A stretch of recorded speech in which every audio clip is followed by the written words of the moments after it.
अहमद परवेज ने जो डेरा लगाया वह वफात मसीह पर था। ये सब गलत है।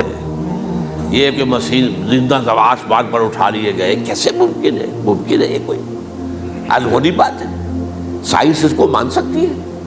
वो तो असल में ठीक है। उनका कहना क्या है कि मसीह को सूली तो चढ़ाया गया था, लेकिन वो उस पर मरा नहीं, फौत नहीं हुआ, मौत वाक़ई नहीं हुई। फिर जब उसको उतार लिया गया तो जख्मी था, मजरूह था, लेकिन था जिंदा। फिर उसको गार में रख दिया गया।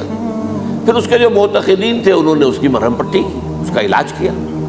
फिर वो ठीक ठाक होकर फिर वो वहाँ से चला गया, वहाँ छोड़ गया अपने उस शहर को, यरूशलेम को, और उस मुल्क को, फ़िलिस्तीन को, और फिर वो आ गया कश्मीर में। और कश्मीर में वो फौत हुआ, उसकी कब्र मौजूद है। किसी कब्र की, कोई पुरानी बोसीदा कब्र का नाम ले लिया, फलां कब्र जो है वो ईसा इब्न मरियम की।